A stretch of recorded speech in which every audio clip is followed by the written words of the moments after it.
Setan dari luar jagat. Bagian 4. Jangan khawatir, Pendekar 212. Dengar dulu keteranganku, sahut Lord Gambir Seta. Lalu dia menjelaskan, suatu malam, sekitar 4 bulan yang lalu, si Raja Penidur bermimpi. Ada 3 hal muncul dalam mimpinya itu. Pertama, muncul wajah sesosok makhluk yang menyeramkan. Mukanya tertutup bulu-bulu kasar, sepasang matanya merah. Menurut apa yang kemudian terjadi dalam dunia persilatan, makhluk yang terlihat dalam mimpi tersebut banyak kesamaannya dengan makhluk yang kini gentayangan di malam hari dan dikenal dengan nama setan dari luar jagat. Hal kedua yang muncul dalam mimpi guruku ialah sesosok wajah lagi, yakni wajahmu. Wajahku, ujar Wiro tercengang lalu garuk-garuk kepala. Betul, itu satu pertanda bahwa antara kau dan setan dari luar jagat akan mengalami adanya satu hubungan. Maksudnya aku dan makhluk itu berkomplot melakukan kejahatan, atau... Tidak begitu, memotong Lord Gambir Seta. Guru tidak mengatakan begitu. Beliau mengartikan bahwa kelak akan ada kontra antaramu dengan setan dari luar jagat. Wiro masih tidak mengerti, maka dia bertanya, apa hal ketiga yang muncul dalam mimpi beliau? Sebuah batu hitam tipis, berukuran selebar telapak tangan. Menurut petunjuk dalam mimpi, batu itu adalah salah sebuah benda yang datang dari angkasa luar. Kemungkinan besar merupakan pecahan dari bintang berekor atau lintang ngalih. Hanya dengan benda itulah setan dari luar jagat dapat dilumpuhkan, bahkan dibunuh. Di mana pula bisa didapat batu dari luar jagat itu? Ujar Wiro sambil menggaruk kepala. Kakek mata picak sebaliknya sunggingkan senyum. Jika tidak ada petunjuk, sampai kiamat pun tak ada yang bakal dapat menemukan benda itu. Tapi guruku berhasil mendapat petunjuk, dan memerintahkan aku untuk mencarinya. Menyelak Wiro. Lord Gambir Seta menggeleng. Batu itu telah kami temukan. Tenggelam di dasar sungai, tepat di bawah air terjun sana. Si kakek menunjuk ke arah air terjun di dalam rimba belantara. Kalau begitu, kita bisa segera membuat perhitungan dengan makhluk iblis itu. Sebelum dia membunuh dan menebar kejahatan lebih banyak. Yang bicara adalah Sekuntili. Gadis cantik, siapakah kau sebenarnya? Kau belum memperkenalkan diri padaku. Bertanya Lord Gambir Seta setelah perhatikan paras Sakuntili sejurus. Saya Sakuntili, murid Empu Bagananta dari Gunung Lawu. 10 tahun lalu, ketika aku bertemu dengan Empu Bagananta di Lawu, memang kulihat ada seorang gadis kecil tengah mendalami ilmu silat. Tentu gadis yang kulihat itu adalah engkau. Sakuntili menjura dalam-dalam dan berkata, saya jadi ingat sekarang, kakek. Setelah batu itu ditemukan, apa yang akan kau lakukan, kek? Wiro ajukan pertanyaan. Batu itu akan kuserahkan padamu, Pendekar 212. Lalu kewajibanmu adalah mendatangi markasnya setan dari luar jagat dan membunuhnya dengan batu itu. Sedikit saja tubuhnya tersentuh batu, tamatlah riwayatnya. Jika memang begitu petunjuk dalam mimpi dan begitu perintah si Raja Penidur, aku siap melakukan tugas, jawab Wiro bersemangat. Hanya saja aku belum melihat bendanya. Lord Gambir Seta memberi isyarat pada Wiro agar mengikuti Infa. Ternyata kakek mata picak itu melangkah mendekati si Raja Penidur yang tidur terbadai di atas kursi malas besar. Bantu aku mengangkat tangan kanan guruku. Batu itu ada di kempitan ketiak kanannya. Alah, Wiro keluarkan seruan. Hampir terceplos ucapannya, tapi cepat-cepat dia menutup mulut. Dilihatnya Lord Gambir Seta mulai mengangkat tangan kanan si Raja Penidur yang memang bukan olah-olah besar dan beratnya. Ternyata kakek ini kepayahan melakukannya seorang diri. Wiro mendekat dan membantu. Gila, tangan si gendut ini memang berat sekali, katanya dalam hati. Setelah kedua orang itu sama-sama kerahkan tenaga dalam baru tangan itu bisa terangkat. Tampaklah ketiak si Raja Penidur yang basah oleh keringat dan bulu-bulu ditambah daki. Di ketiak itulah justru tampak sebuah batu hitam pipih. Batu dari luar jagat. Ketika Lord Gambir Seta ulurkan tangan kanan untuk mengambil batu, tiba-tiba si Raja Penidur bergerak. Salah satu matanya tampak membuka sedikit. Ada apa di sini? Kulihat banyak orang mengelilingiku. Juga ada gadis cantik jelita. Aku mengantuk sekali. Kepingin tidur. Si Raja Penidur menguap lebar-lebar. Matanya yang tadi terbuka kini menutup kembali.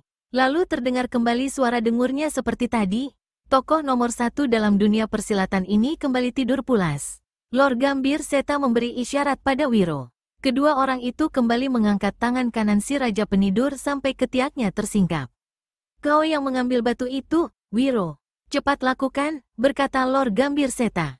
Sesaat Wiro merasa bimbang. Bukan bimbang apa-apa, tapi hati kecilnya merasa jijik.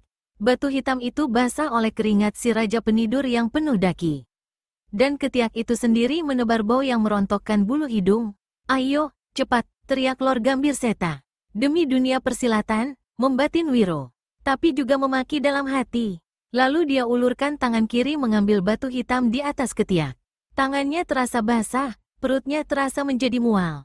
Tangan si Raja Penidur diturunkan kembali. Simpan batu itu baik-baik. Saat ini juga kau harus berangkat ke Bukit Wadas Lintang. Mengikuti perintah si kakek, Wiro segera simpan batu hitam itu di balik pakaiannya.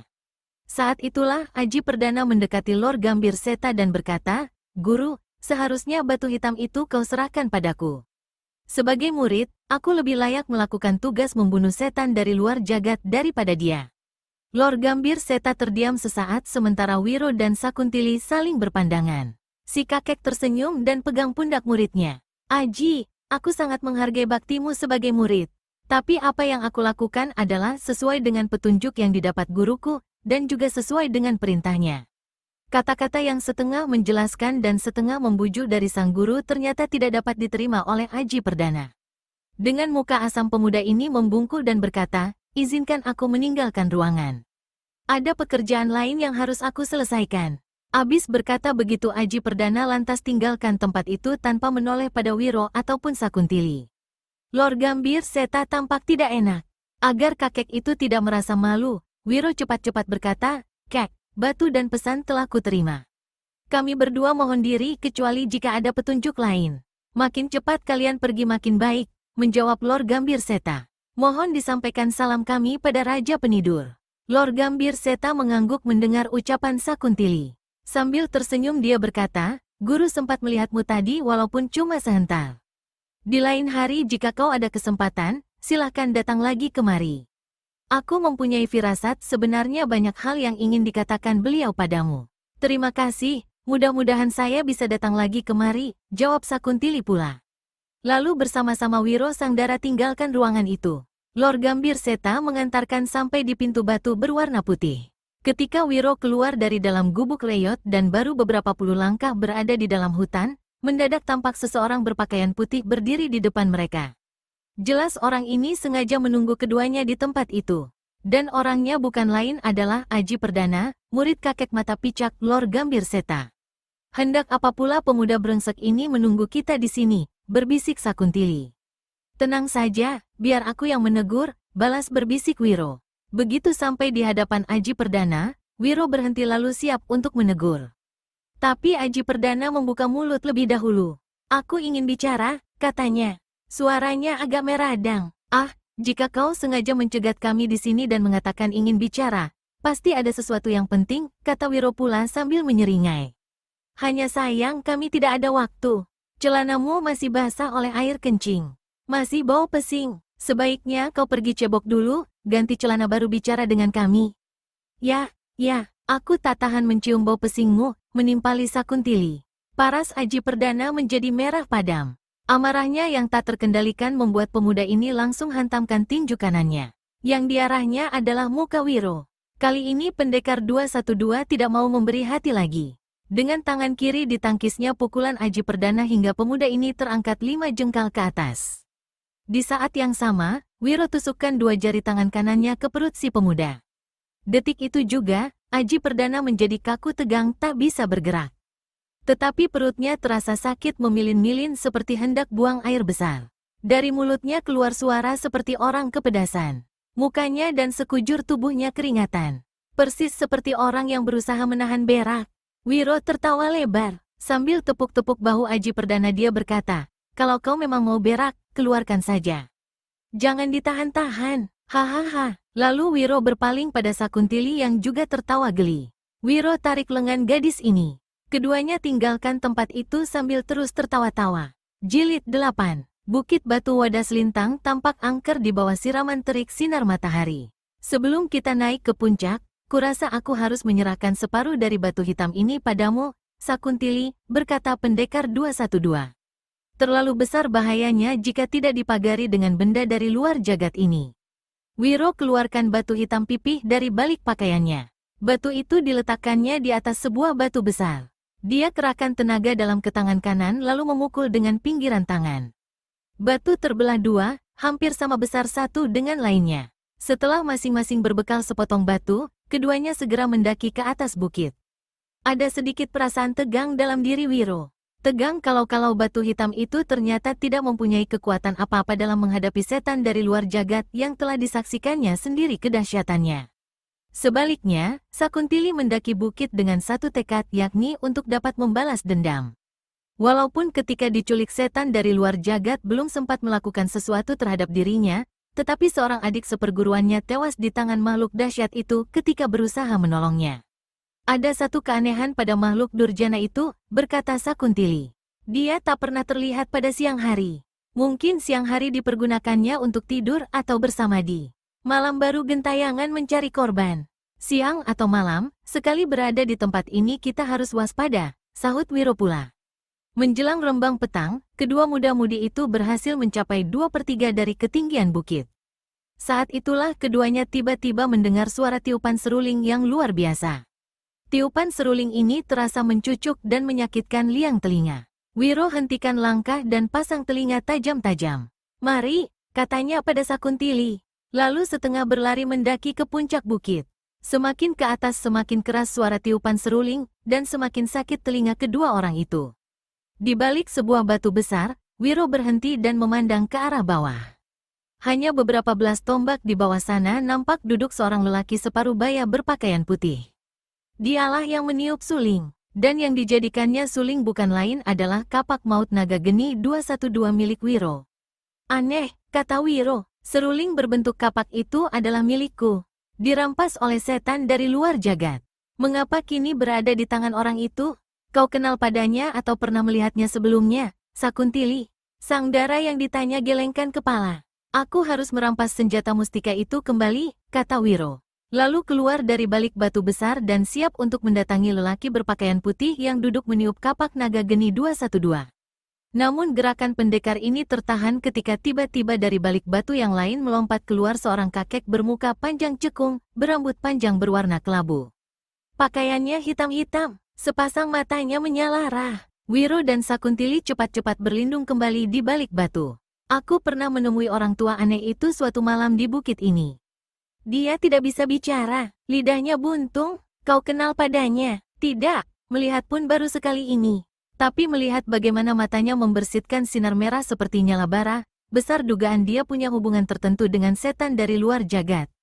Kita keluar atau mendekam di sini saja? Biar sembunyi dulu di sini. Kita lihat saja apa yang terjadi, jawab Wiro. Begitu melompat dari balik batu, kakek berambut kelabu itu langsung mendekati lelaki di atas batu. Mukanya jelas menunjukkan kemarahan. Tangan kanannya menuding terus-menerus dan dari mulutnya terdengar suara hahu-hahu. Orang di atas batu tampak terkejut, cepat berdiri lalu melompat turun dari batu. Si kakek mengejarnya, terus menunding-nunding dan keluarkan suara hahu-hahu. Tua bangka gila, terdengar orang yang memegang kapak naga geni 212 memaki. Sudah berapa kali ku peringatkan agar tidak datang-datang lagi kemari. Hahu-hahu, kau mencari celaka, paman. Hahu-hahu, tinggalkan tempat ini. Jangan mencoba yang bukan-bukan. Ilmu yang kau dapat tak akan mempan terhadapku. Hahu-hahu, orang tua itu tiba-tiba lancarkan pukulan ke arah kepala lelaki berpakaian putih. Yang diserang merunduk, lalu melompat mundur. Tampaknya dia sengaja tak mau melawan. Hahu-hahu, pergi dari sini, hardik lelaki yang memegang kapak naga geni 212. Hahu-hahu, si kakek kembali menyerang, dan kali ini pukulannya berhasil bersarang di perut orang yang jadi sasarannya hingga orang ini jatuh terduduk dah tampak mengerenyit kesakitan. Hahu-hahu, si kakek belum puas rupanya. Selagi orang yang jatuh berusaha bangkit, kaki kanannya sudah menderu kirimkan tendangan. Lelaki berpakaian putih sama sekali tidak punya kesempatan untuk mengelak. Tiba-tiba orang ini yang dalam keadaan terjepit angkat tangan kanannya yang memegang kapak naga geni 212. Suara mengaum seperti suara ratusan tawon mengamuk terdengar merobek udara ketika senjata mustika itu dibabatkan ke atas. Jangan, teriak Wiro berseru dari balik batu tanpa sadar. Tapi terlambat, kapak naga geni 212 menderu. Kakek berpakaian hitam meraung setinggi langit ketika kaki kanannya terbabat putus. Potongan kakinya mencelat jauh sedang tubuhnya langsung roboh. Orang tua malang ini menggeliat-geliat beberapa kali, setelah itu tak berkutik lagi. Tubuhnya tampak seperti hangus. Wiro melompat dari balik batu. Sakuntili mengikuti. Lelaki yang memegang kapak naga geni 212 membalik, dan jelas dia tampak terkejut ketika melihat Wiro tegak di depannya. Dari mana kau mendapatkan senjata itu? Wiro langsung ajukan pertanyaan. Meskipun jelas wajah lelaki di hadapannya menunjukkan rasa takut, tapi ada kilatan cahaya aneh pada kedua mata orang ini. Orang bertanya lekas menjawab, membentak Sakuntili. Aku tidak tahu kapak ini berasal dari mana. Jangan dusta, hardik Wiro. Senjata ini kutemukan tergeletak di satu tempat. Aku tidak tahu kalau ini senjata. Semula hanya menyangka seruling berbentuk aneh. Dan ternyata memang bisa ditiup. Suaranya keras sekali. Senjata itu adalah milikku. Dirampas makhluk siluman beberapa waktu lalu. Serahkan padaku. Tapi, Wiro berkelebat. Sekali tangannya menyambar, kapak naga geni 212 sudah berada di tangannya. Dengan cepat Wiro meneliti keadaan senjata warisan Eyang Sinto Gendeng ini. Hatinya lega. Ternyata senjata mustika itu tak kurang suatu apa. Cepat-cepat disimpannya di balik pakaian. Sekarang katakan siapa kau adanya? Aku penduduk desa di kaki bukit. Tadi pagi datang kemari dan menemukan serul itu di salah satu lereng bukit batu. Apa yang kau kerjakan di bukit ini?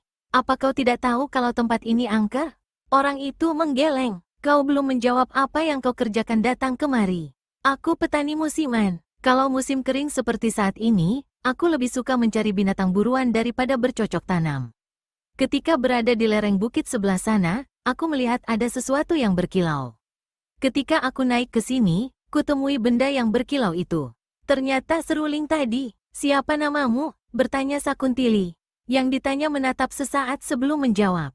Baik Wiro maupun Sakuntili lagi-lagi melihat ada kilatan cahaya aneh pada mata orang itu. Namaku Konang Panahan. Apa sangkut pautmu dengan kakek yang barusan kau bunuh itu? Tanya Wiro pula. Aku tidak bermaksud membunuhnya. Ternyata seruling itu ganas sekali.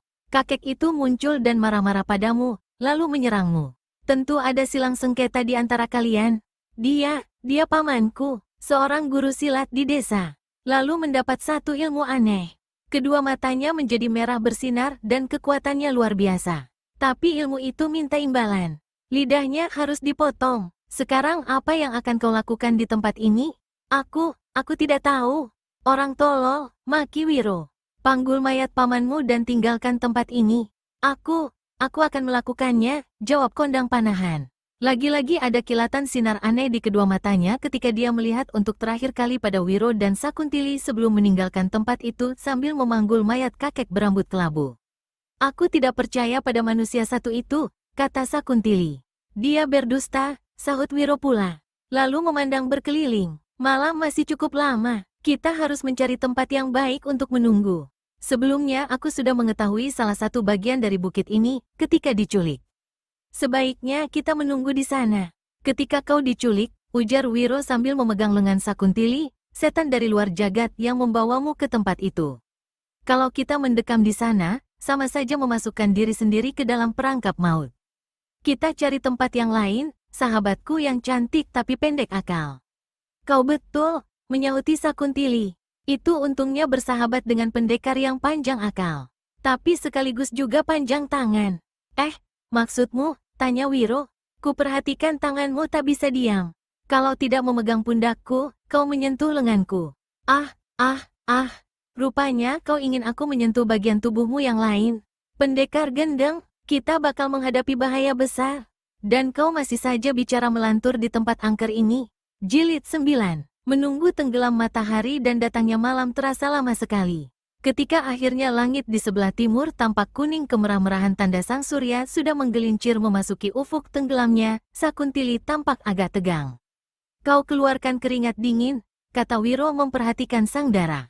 Terus terang aku merasa cemas. Apa yang kau cemaskan? Tanya Wiro. Bagaimana kalau ternyata batu hitam itu tidak mempan menghadapi kesaktian setan dari luar jagat? Kata-kata Sakuntili itu sesaat membuat pendekar 212 Wiro Sableng menjadi tak enak. Si Raja Penidur tidak mungkin akan menipu kita, kata Wiro perlahan. Dia memang tidak akan menipu siapapun. Tapi bagaimana kalau mimpinya itu yang menipu dirinya? Berarti kita akan celaka, akan menemui ajal di tangan makhluk itu malam ini, kata Wiro pula. Dia berkata sambil tersenyum, tapi diam-diam hati kecilnya terasa tidak enak oleh ucapannya sendiri itu. Untuk beberapa lamanya, kedua orang ini berdiam diri. Mereka baru tersentak kaget ketika di kejauhan tiba-tiba terdengar suara lolongan panjang. Lolongan seperti campuran raungan manusia dan lolongan serigala hutan. Saat itu hari telah gelap. Malam telah datang. Wiro kenal betul suara lolongan itu. Dadanya berdebar keras. Tengkuknya terasa dingin. Hal yang sama juga dialami Sakuntili. Jangan tenggelam dalam ketakutan, akhirnya Wiro berkata. Dia memandang berkeliling lalu berkata lagi. Mari keluar dari tempat ini. Ikuti aku. Dengar, melangkah sambil menunduk, jangan bergerak lebih tinggi dari gugusan batu-batu bukit. Kalau perlu merayap, terutama di tempat-tempat terbuka. Kurasa kita berlindung saja di satu tempat. Bergerak dalam gelapnya malam membuat kita lebih mudah terlihat oleh makhluk itu. Lalu dia akan mudah sekali membokong atau menyerang kita dengan tiba-tiba. Kau bertindak cerdik, memuji Wiro. Dia menunjuk ke arah deretan batu-batu bukit yang besar di sebelah kanan, sejarak 10 tombak dari tempat di mana mereka berada saat itu. Beringsut-ingsut keduanya bergerak menuju deretan batu-batu besar. Setengah jalan, 5 tombak sebelum mencapai gugusan batu-batu besar itu, Wiro berbisik. Aku mencium batu sesuatu, anyir busuk, aku kenal betul bau itu. Bau tubuh setan dari luar jagat, balas berbisik Sakuntili. Lekas merayap dan menyelinap ke balik deretan batu-batu besar, ujar Wiro. Keduanya merayap cepat menuju deretan batu. Mendadak lolongan dahsyat merobek udara di tempat itu. Sakuntili menggigit bibir menahan pekik. Seperti yang dilakukan Wiro, gadis ini jatuhkan diri sama rata dengan batu bebukitan. Wiro, lihat di ujung sebelah kanan, bisikan Sakuntili bergetar. Wiro putar kepalanya sedikit, matanya bergerak ke arah yang ditunjukkan. Nafasnya serta-merta tertahan. Makhluk itu, setan dari luar jagat tampak tegak di sebelah kanan, hanya terpisah belasan tombak dari tempat dia dan Sakuntili mendekam. Sosok tubuh setan dari luar jagat tampak lebih besar dari sebelumnya. Kepalanya berpaling kian kemari. Sinar matanya yang merah membersit mengerikan dan tiupan nafasnya yang busuk terasa menyambar di depan hidung. Dua anak manusia, jangan coba bersembunyi. Aku tahu kalian berada di sekitar sini. Tiba-tiba setan dari luar jagat berteriak.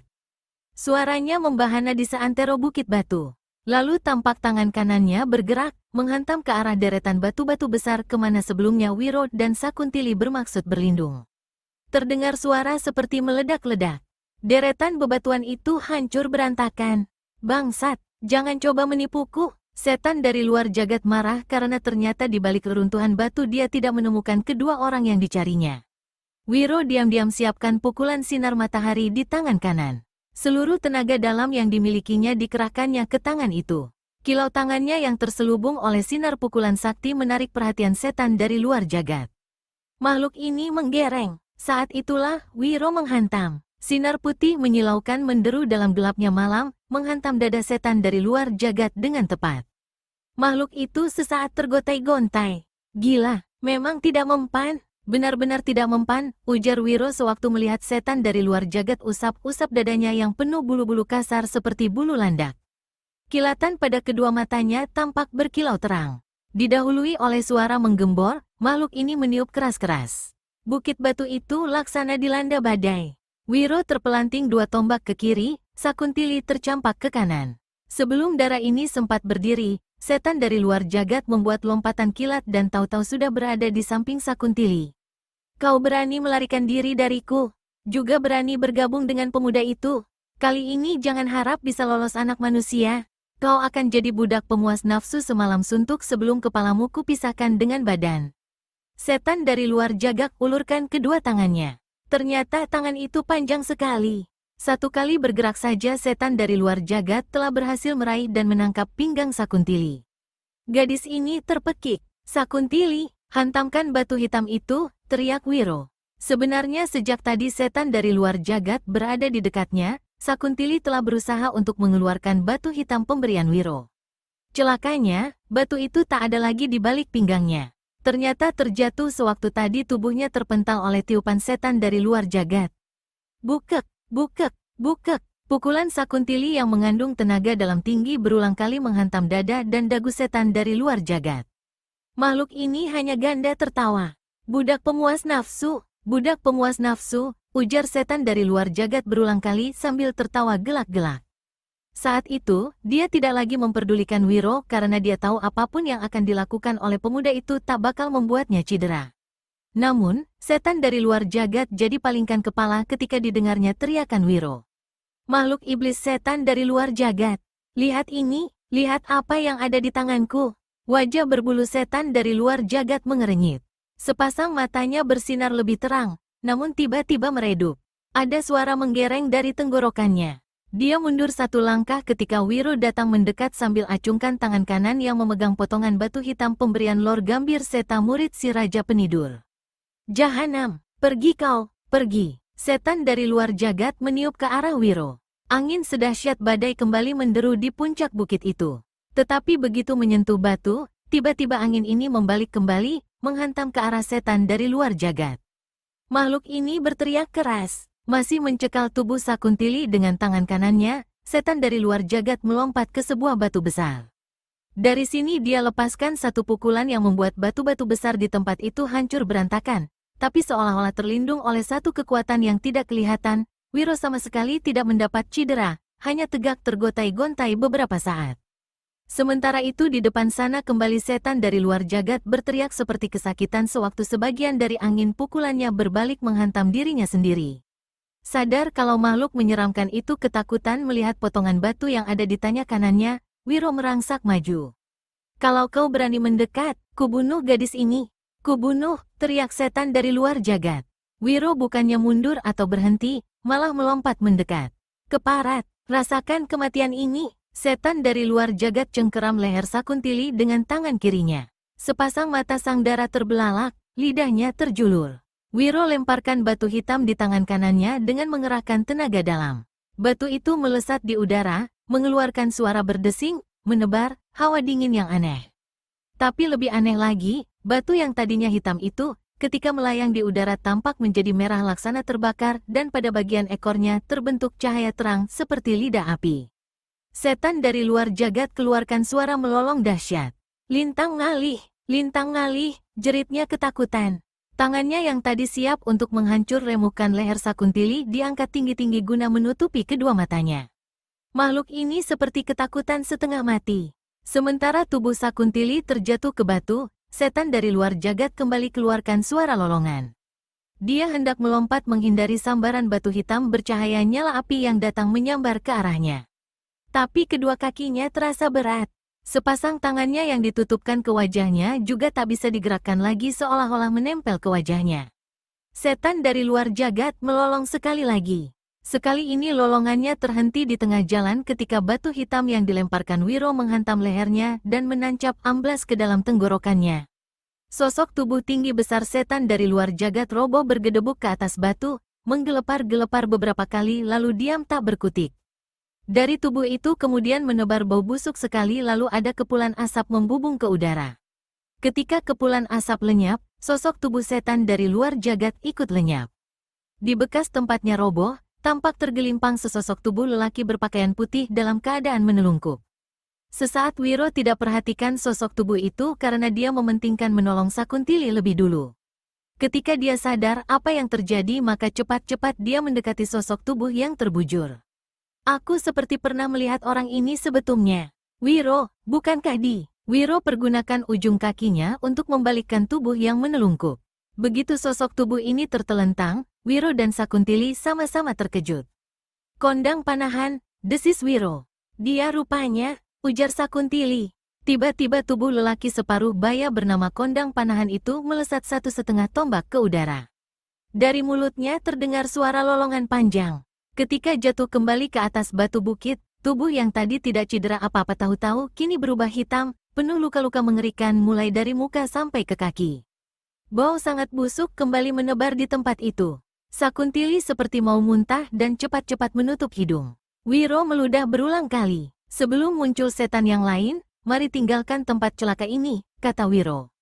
Keduanya membalikkan tubuh. Ketika melangkah, kaki Sakuntili menendang sesuatu. Sewaktu diperhatikan, ternyata potongan batu hitam yang terjatuh. Cepat-cepat Sakuntili memungutnya. Batu itu tak ada gunanya lagi. Buat apa diambil? Berkata pendekar 212. Saat ini memang tak ada gunanya lagi. Tapi siapa tahu di kemudian hari. Paling tidak sebagai kenang-kenangan pertemuan dan pengalaman kita bersama. Wiro manggut-manggut. Tiba-tiba dia hentikan langkah dan berkata, bagaimana kalau batu yang kau simpan itu hanya membuat makhluk-makhluk seram dari luar angkasa berdatangan dan mengikuti kemana kau pergi? Ih, Sakuntili terpekik dan lepaskan batu yang dipegangnya. Wiro cepat sambut batu yang jatuh lalu cepat sekali tangannya menjatuhkan batu itu ke balik dada pakaian Sakuntili hingga batu kemudian tertahan dan terselip di belahan payudaranya. Tentu saja sang dara menjerit-jerit tak karuan. Nah, apa kataku? Belum lagi kita meninggalkan bukit ini sudah ada makhluk dari luar jagat yang menggerayangimu. Lihat tangan makhluk menyelinap. Tangan kanan Wiro meluncur enak saja ke balik dada pakaian sang dara. Meskipun maksudnya untuk mengambil batu hitam yang tadi diselipkannya di belahan dada Sakuntili, tapi mau tak mau tangan yang jahil itu tentu saja menyentuh bagian tubuh dara yang kencang dan mulus itu. Manusia jahil, aku bersumpah agar kau benar-benar jadi setan dari luar jagat, teriak Sakuntili. Lalu memukul dada pendekar 212 Wiro Sableng dan lari menuruni bukit batu. Aku tahu, kau memang senang jika aku benar-benar jadi setan. Kau minta digentayangi, betul kan? Hahaha, setan, setan, setaan, teriak Sakuntili.